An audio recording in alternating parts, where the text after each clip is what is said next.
Welcome to this playthrough of Auburn Crown. It's turn 28 and let's see how the replay went. So attacks against Draka's final position at his lair of Ymirin Vale. They're holding out for now. My Viking force continues to grow, and Malkarn has found itself in a difficult situation and is on the defensive. Mutimer still putting up a good fight. Thankfully my forces were wise enough to retreat. And I'm continuing to build up the defense in Imhotep. Scoresbone has joined us. Very good. Good to have their gold pieces and the Viking clans and tribes that come with them. They're an aggressive bunch, but you know, good in a fight. Very, very stout warriors. Iron Lord is preparing for war, so they are going to be joining the Allies soon, and I can possibly strike them first, which will put more damage on them. Two giants to load up for Jotunheim. Always come in very handy.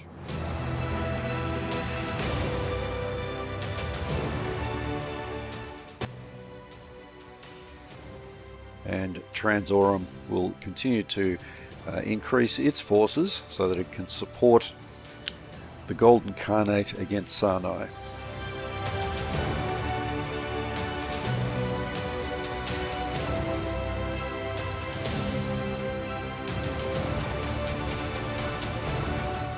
Dwarf Kingdom's going to come online against me soon, so that's also a problem.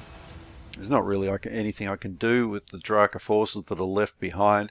I'll put them into Holtus, or put him into Holtus and see if I can disband him and get some gold pieces back, but I think that ship has sailed, unfortunately.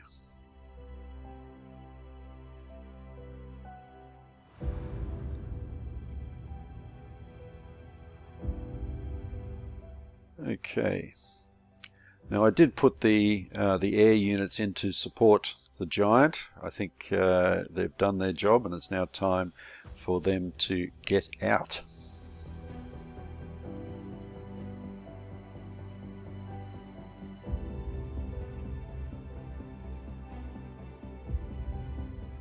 So now I can take control of the castle there, Wretched Castle, and continue to attack towards Malkarn. How far I'll get, I don't know. It depends on how many units that Nick has there to defend.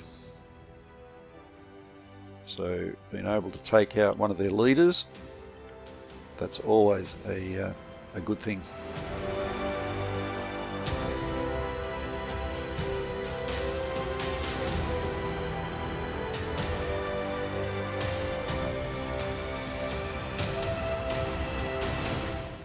Okay, now Jotunheim has got quite a few points, 300 that they can spend.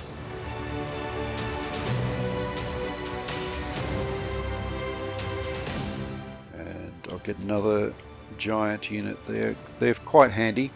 I'll try and keep down to 4. How many have we got there now? 1, 2, 3 in production, 4. So I'll try and keep it to that, because I think the current build limit is 8, and that's probably too many. And what I'm showing you here is the Intrepid Explorer, who is now setting up base camp, ready to make the final trek to Arctio. She'll be there for a few turns setting up base camp before setting out, because if she does it too early, she'll never make it and die in the attempt, which is always a very sad thing. So now the Vikings are able to put a bit more diplomacy into the remaining allegiance that they can possibly get.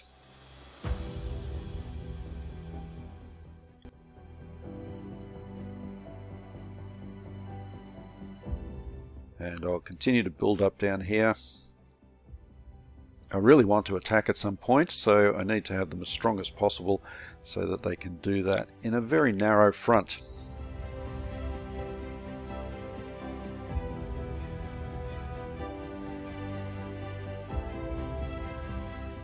So I need to rebuild those ships after the attack on the Warspite.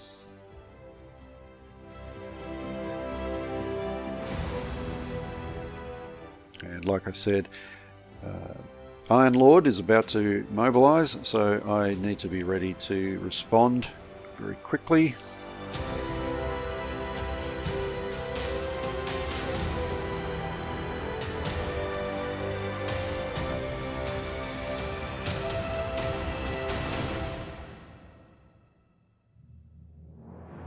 Continue just to build up Scorpius a bit here. Not very many points left, that's it. Over to Andania, who is continuing to try to, like a lot of my other units, trying to get upgraded. They've put in the research, they've achieved the next level of whatever technology, but because of the supply situation haven't been able to get the new equipment or whatever it happens to be to the troops quickly enough. But they are getting there, and so soonishly they should be able to mount a serious and effective attack against these mutineers.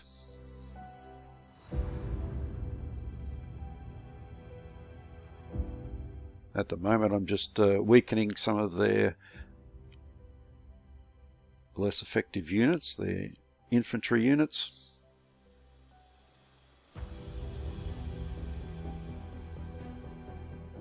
They're like the corps in war in Europe.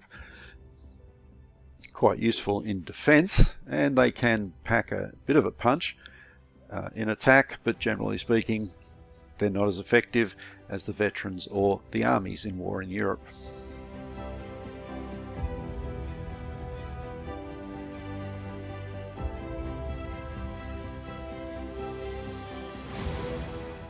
And the giant wings continued their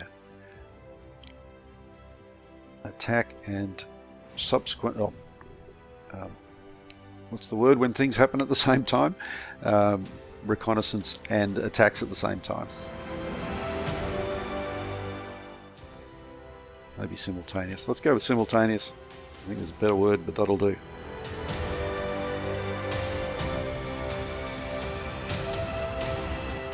And patrolling around this area, because the Allies do like to send their ships around here. They get 2 convoy routes that they can actually interdict within easy grasp of each other. Easy reach of each other, at least.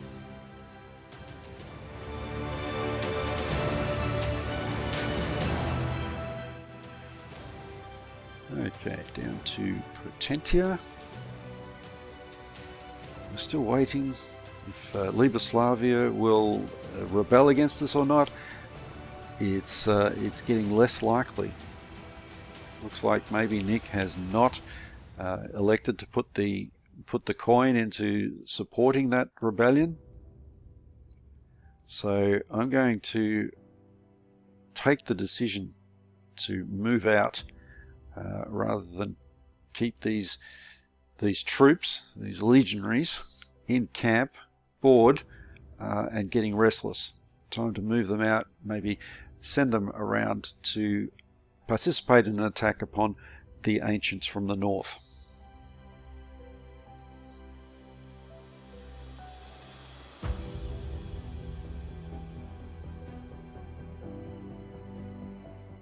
So in anticipation of that, I need to build them up a bit.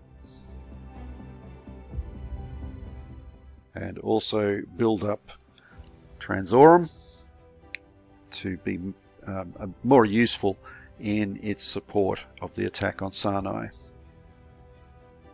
which can be over reasonably quickly, but you know, they can still use their power to help support an attack perhaps against Mulcan across the Vorpal Strait.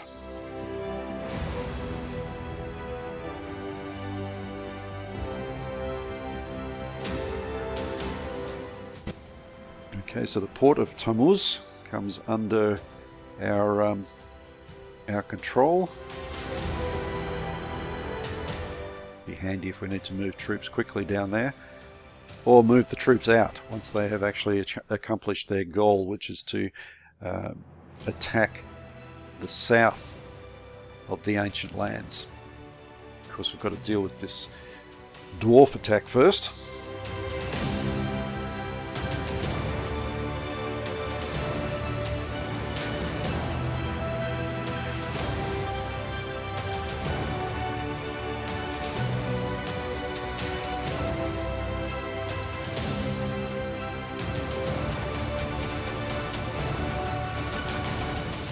And up to the attack on Sinai itself. We've got plenty of chits that we can put into a bit of diplomacy, so it's a good idea to do that. Try and get Insula Metis on side, one of the Potentian colonies, Aramis Islands, the Sea of Vosa, and Mercoria, which is also in the Sea of Vosa, closely aligned with Andania, but there is a relationship between them and Potentia as well. Alright, so let's see. What can I achieve here? Might need to just use this as a bit of a build-up turn.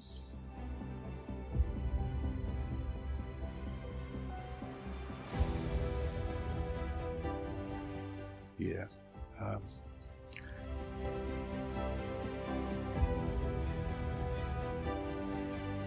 Just clear this port here.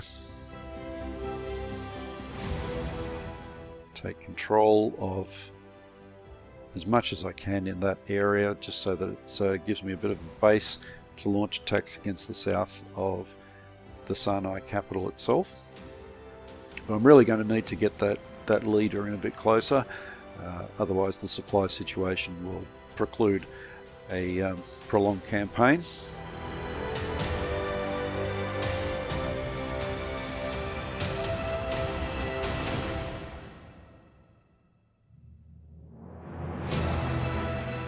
The light cavalry of the Golden Khanate has gone to the northern area to scout around up there and to support any attack that is made from the north.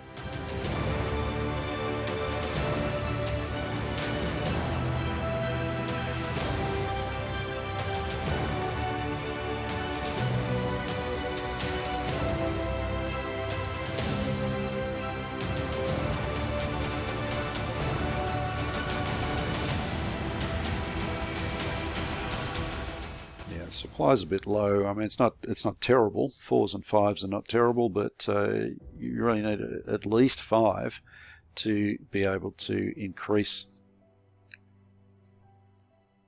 the strength of units and especially their technology levels.